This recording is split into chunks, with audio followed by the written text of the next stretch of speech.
నమస్కారం వీవర్స్.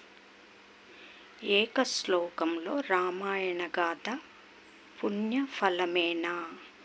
రామాయణాన్ని ఒకసారి చదివిన వారు మళ్ళీ ఏకశ్లోకం చదివితే రామాయణం చదివినంత పుణ్యం.